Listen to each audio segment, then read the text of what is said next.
Hello, everyone. Good afternoon, and welcome back in this a little discussion with our sunset moments.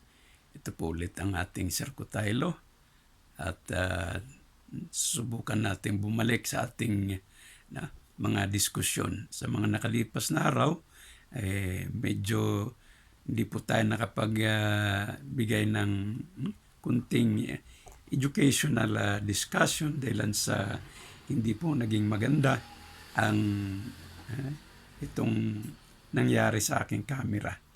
Kaya pasensyahan na po. Atin pong talakayin ngayon ang tungkol sa nasabi ni sino ba yun? Sandra Aguinaldo ba yun? Or si David? Yung pamangkin ni Cardinal David, na nabanggit nila na journalism has its own platform. Totoo rin naman dahil sa digital era na tayo ngayon at hindi na lamang dun sa mga hard copy newspapers ang ating tinitingnan. Meron na rin tayong mga mainline stream sa GMA News, sa ABS-CBN, Rappler ba, or kung ano-anong mga mainline stream sa online. Pero ang isa nga ring madalian sa naging talakayan nung isang araw na madalian mas spread out ang mga nagiging news, information dahil dito sa mga vlogs. At ang tinitiyak lamang ay kung totoo nga ba itong mga isinisiwalat ng mga vloggers dito sa mga kumbaga news. Kaya merong mga fake news na natatawag. Mga ilang siguro isang oras pa lamang nasabi na patay na raw si Freddy Aguilar. Kaya punta ka agad sa mainstream to check kung totoo nga ba. Kanina rin matapos ang naligo na kita ko na i-suspend daw ng Senate yung hearing. Tinignan kong bakit earthquake nga daw. Tinignan ko rin sa computer ko kung totoo talaga yung nasa cellphone lang. Talagang lumindol pala sa Metro Manila. Siguro wala pang isang oras. Kaya nagkaroon ng option. Yung Senado kung talagang isuspende ba nila yung hearing. Hindi ko na nga nakita kung ano yung mga topics doon sa in aid of legislation nila, kung kaninong issue yung mga tinatalakay nila. Pero ang atin pong talakayin talaga ngayon ay kung ano-ano nga ba ang mga plataforma, hindi lamang sa journalism, sa paglalahad na rin ng katotohanan. Kasi nga maraming mga persecutions na rin. Hindi lamang sa naglaladlad ng evangelism, ng mga kung anong paniniwala, pero kung susuriin mong mabuti kahit na isang quotation lang, may mga talagang tinutumbok. Sa Buddhism ba yung sinabing accident, ano yun? Accident is not or ano yun?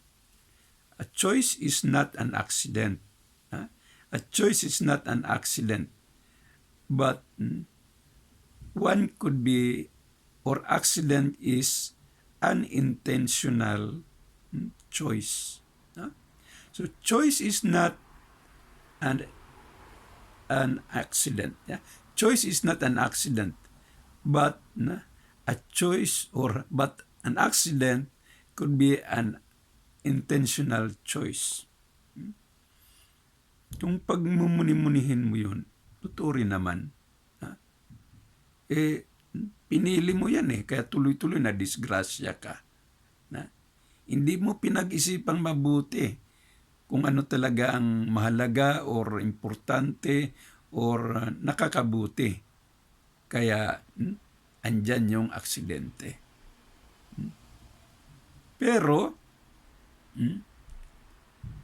meron din namang mga intentional choice din talaga.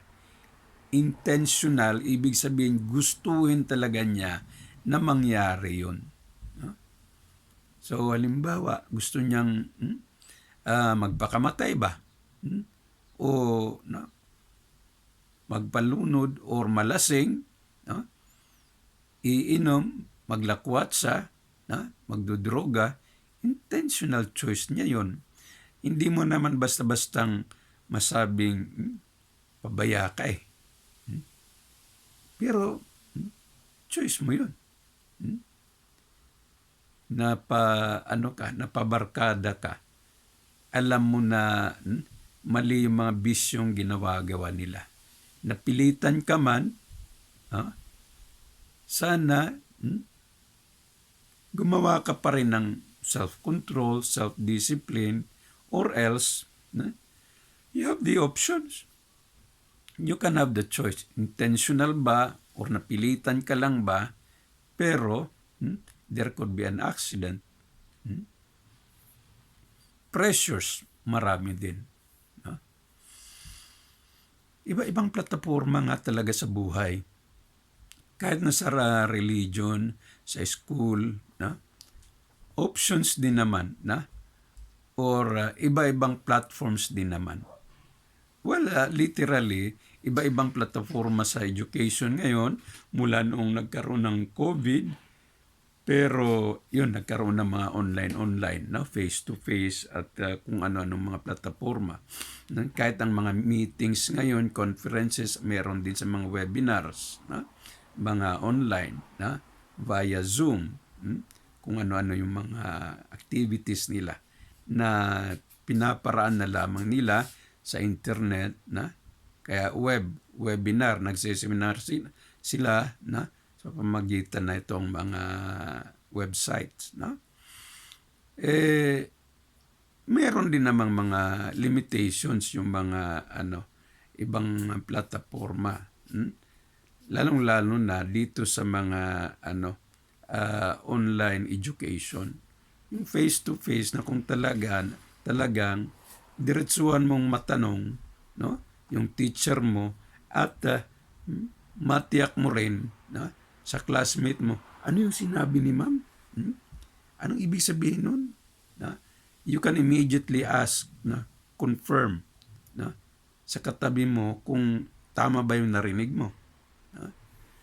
And you can also see the emotional, quote-unquote, emotional strength or emphasis of the teacher kung ano talaga yung mga dapat talagang tumbukin, unahin, sa dapat talagang maintindihan. So, sa buhay rin natin, gustuhin nating maging matagumpay. Maging matagumpay kung ano man yung gusto natin talagang layunin natin sa buhay.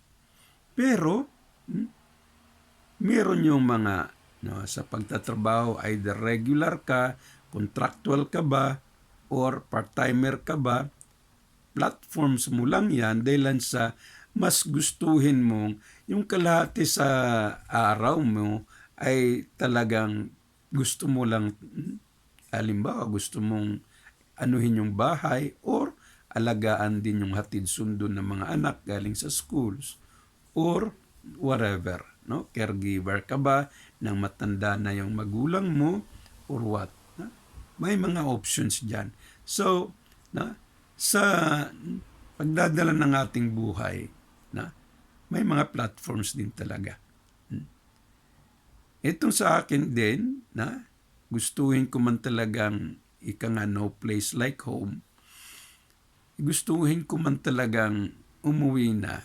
Pero dahil sa mga physical limitations ko, medical options ko rin dito, talagang kahit timbangin ko man, nakakabuti pa rin na hahaba pa ang buhay ko kung dito pa rin ako manatili sa Japan. No? Kaya, ayun, plataforma. One last thing is ito isang nangyari din ito.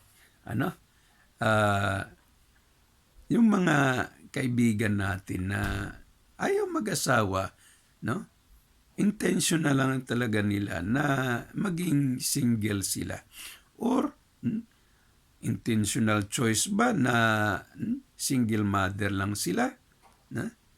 Pero matitingnan mo rin kung ano yung mga magiging papupunta ng buhay.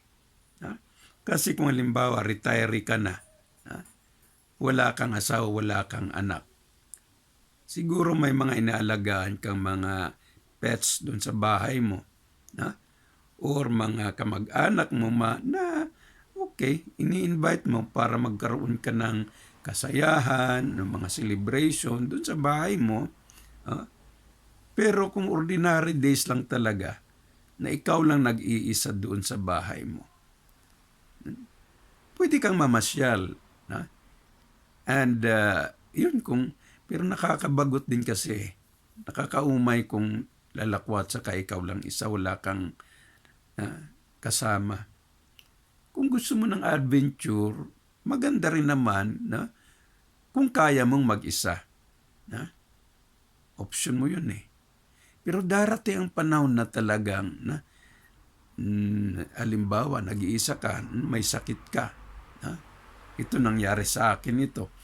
Nung nasa Philippines ako, ang buong pamilya ko andito sa Japan. Nagkasakit ako dun, nag-iisa ako sa bahay.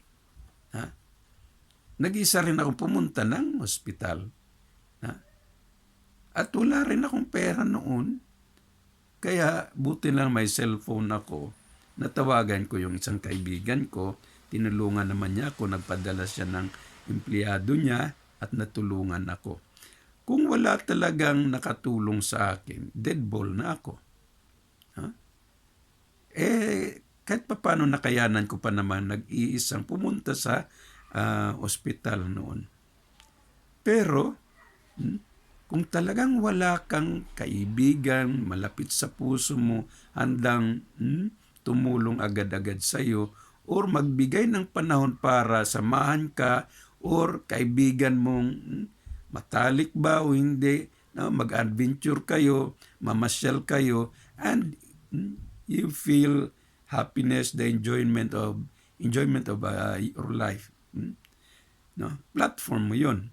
Pero kung talagang wala kang inisip na maging kasama mo sa buhay mo, sa pagtanda mo, baka mapunta ka lang sa ibang paraan kung saan mo makita ang kaligayahan.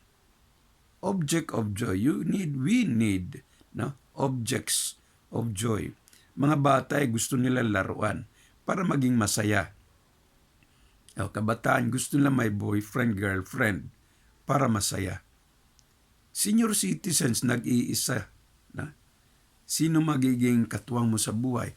Mga anak mo may kanya-kanya ng pamilya, ikaw nag-iisa. O kami rito, lahat ng mga anak namin may sari-sarili na silang buhay, sari-sariling trabaho, pamilya, at kanya-kanyang apartment. Dalawa na lang kami ni Mrs. dito.